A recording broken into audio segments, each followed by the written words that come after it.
Hi everyone, welcome to Techie Crown. In general, when people plan to apply for PR, their choice would be either Canada or Australia. But still, you do a lot of analysis to understand which country suits you better. This video will help you to get more clarity on which country suits you better for PR. Although Canada and Australia have their own point system in choosing their immigrants as an individual, we need to do a lot of analysis and consider various factors before we start with our PR processing. So what are all those factors that we need to consider in order to apply for PR? Let's get into the detail. These are the important factors that one has to consider when he plans to apply for PR. The first one would be the cost of living. When you consider about the cost of living, the factors which included are the rental, utility bills, groceries, and transportation cost. So you need to consider all these factors when you think about cost of living. And the second one would be the minimum wages. So one should be aware what is the minimum wage for a skill in that country. And the third one would be the most important factor he has to consider and take into account, which is job opportunities. When I talk about job opportunities, there are two factors that needs to be considered. One is about your skill, whether your skill has job opportunities in specific state or in the specific country. And the second thing is how soon you can get a job for your skill in that particular country. The third factor which you need to consider is the tax rate. When you talk about tax rate, you should be aware about your income and the tax slabs for your income in particular state or in particular province in that country. So you should consider all these factors when you think about initiating PR. And the next important factor would be weather or climate. So one should consider weather as an important factor as it would have drastic efforts on your medical conditions. So you should consider weather in specific country. For example, in country like Canada, in certain provinces, the winter will be very horrible. So you should be ready to withstand the weathers. The next one would be the travel destinations.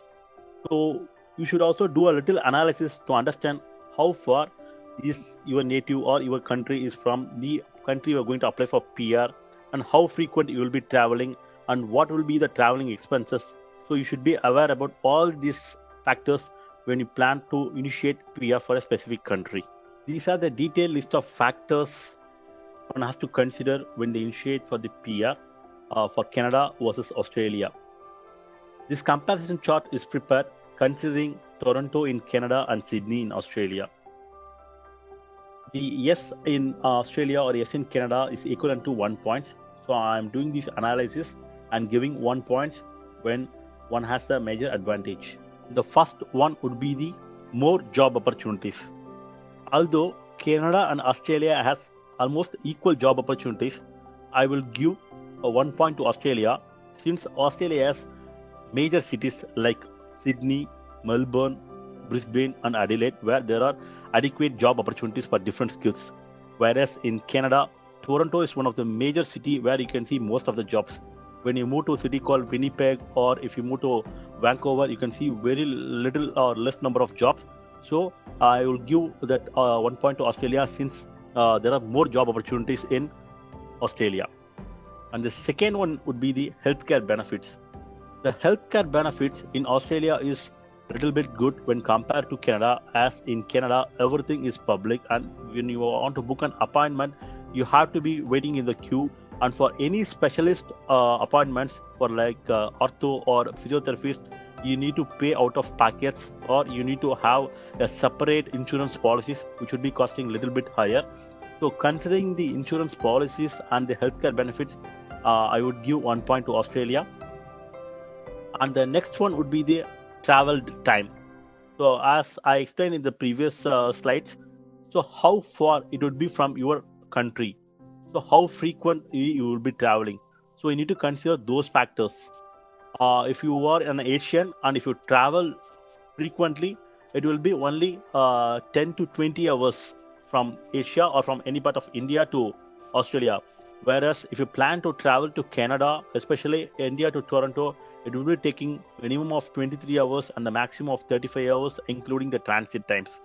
So you should consider the travel time as well. One has to consider weather as an important fact when they plan to initiate for PR, as weather would be very horrible in some states of Canada like Saskatchewan, Manitoba, and Nova Scotia, whereas it will be tropical or temperate weather in Australia. So you should do your due diligence or analysis before you start your PR processing. So you should also consider your medical conditions before you initiate the PR, as winters would be much severe in Canada. The fifth condition would be the public school or education. So here I'm talking about the kids education, which is good in both the countries, and it is almost free in both Canada as well as Australia with respect to immigration status. So it's for PR status in Australia as well as for PR status in Canada. If you live in different visas, then you are supposed to pay, and for any voluntary programs, you are supposed to pay out of pocket for both Canada and Australia. The sixth one would be the insurance cost. When we talk about the insurance, you need to consider both car as well as the home insurance, which is way high in Canada when compared to Australia. So I would be giving 1 point to Australia. The seventh factor would be the cost of living. So when I talk about cost of living, as discussed in the previous slides, we need to consider the rental, utility bills, other expenses, groceries, and transportation cost. Considering the cost of living in Toronto, the cost of living in Australia would be way high. As Sydney is one of the most costliest city in the world, I would say the rental will be way high in Australia when compared to Toronto. The coming slides will be coming to know about the rental cost for an 1-bedroom and 2-bedroom apartments in both Toronto versus Australia. But since Canada has very less rental when compared to Australia, I'm giving 1 point to Canada. And the next one would be the transportation cost, which is very low when compared to Canada. So I'm giving 1 point to Australia. The ninth factor would be the travel destinations. So whenever you plan for any vacations, you look for most of the travel destinations.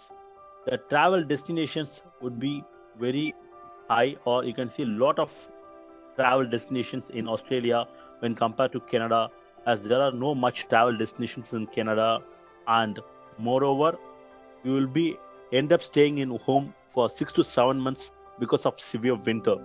10th factor that you need to consider is tax. When you compare the tax of Canada versus Australia, Australia has less taxes, so I will give 1 point to Australia. In Canada, you are supposed to pay the federal tax. Along with that, you are supposed to pay the provincial tax. The provincial tax varies based on each province. Whereas in case of Australia, if you travel on a work visa or work holiday visa, you will get a 100% tax refund. So considering all these factors, I would give 1 point to Australia. And the 11th factor would be cost on PR processing. Once you have decided all the factors, and when you plan to initiate the PR, the cost you would incur for the PR processing in Australia would be way high. It is almost 5,000 AUD in case of Australia, whereas it is comparatively low in case of Canada. Also, the transparency in the PR process is very clear in Canada, whereas it will be not that much clear in Australia, as you will not come to know about each and every stage of the PR processing in Australia, as you would come to know only about the status. And the last point would be the dollar rate. As you all know, Canada's dollar rate would be much higher when compared to Australian when you calculate or convert to your currency. So I'd give 1 point to Canada. Considering all the above mentioned factors, I would recommend Australia, as you can see, 9 points. Let us look into detail about the cost of living. So as I explained before, so I'm considering Toronto versus Sydney. For an 1-bedroom apartment, the cost would be 1,800 in Toronto, whereas it is 2,500 AUD in Sydney, Australia. Similarly, if you look for the same apartment in outskirts, it will be 1,400 Canadian dollars in Toronto and 1,900 in Sydney. So you can also look from here the 2-bedroom and 3-bedroom cost. So the cost of rental would be much higher in Sydney, Australia when compared to Toronto. The next important thing would be the minimum wages. So one should be aware about the minimum wages. So here comes the minimum wage in Toronto as well as in Sydney. In Toronto, the minimum wage is $14 per hour, whereas in Sydney it is 17.7. This varies every financial year and based on the province. So you can do your own analysis based on the province. The next important factor that you need to consider is the job opportunities. So when I talk about job opportunities, the important factors that you need to consider are, the first one is how soon you can get a job for your skill in that particular province. The second one would be how competitive is your skill in that particular state or province. The third one would be, is there any job opportunities or availabilities for your skill set in the particular state or province. So you need to do all your analysis before you initiate your PR processing, and you should choose the appropriate province or state of your skill. As I would say that Canada does not have major job opportunities in other states.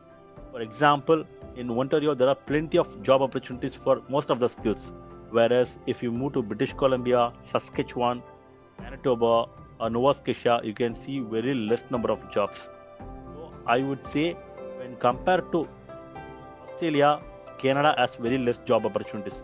Whereas Australia has major cities like Brisbane, Adelaide, Sydney, and Melbourne, where you can see plenty of job opportunities for almost every skill sets.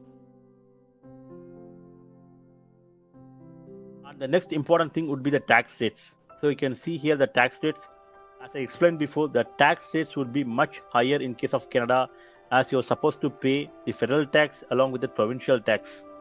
Whereas in case of Australia, you can see the tax slab is little less when compared to Canada.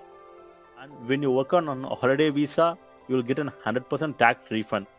The tax percentage varies every financial year, and it differs based on each and every province you choose. So also consider doing your analysis in choosing the state you are applying for, in case if you are applying for a PNP in case of Canada, or if it's for 190 in case of Australia. And the next factor would be the weather. So you can see from the chart, or the climate condition is totally contradictory in case of Australia versus Canada. June to September is summer in Canada, whereas it's winter in Australia. Similarly, you can see the months which is having a different weather conditions in both Canada versus Australia.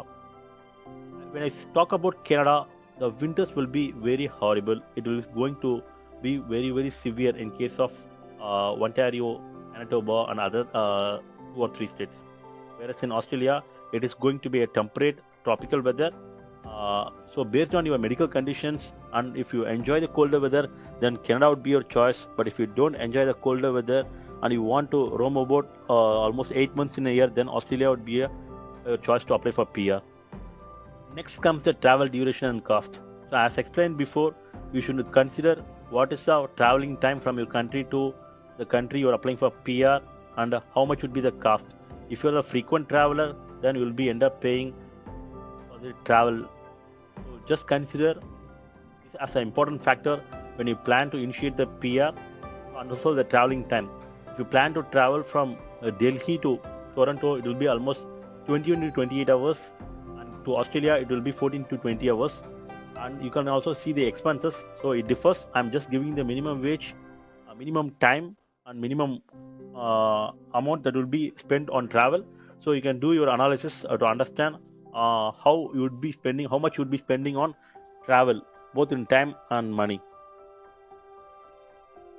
Finally, my recommendation would be, if your age is less than 30 and if you are less than 4 years of experience, then Canada would be the better option, as you will be able to switch jobs. Since you have less than 2 to 3 years of experience, you can able to switch jobs easily, or you can also able to adapt to new skill sets. Whereas in Australia, you can able to apply when you have experience of more than 8 years, as you will get more points when you have more experience, and similarly when you have any high English scores. Whereas in case of Canada, it's easy to score in English 877. Whereas in Australia, you need 8 in all sections in IELTS. So you should consider clearing English. That is a little bit difficult in case of Australia. Whereas in Canada, it will be easy to score only 8 in listening and 7 in rest of the sections. So based on all these factors and your personal factors, you need to consider analyzing country suits you better. So as per my recommendation, I would go with Australia, as it would be much easy and you have plenty of job opportunities. But if you are a person who loves to spend time in winter and with different set of people, then Canada would be the right choice. Thanks for watching. Subscribe for more videos. Contact us for any questions and guidance. You can drop an email to techie.crown@gmail.com. Thank you.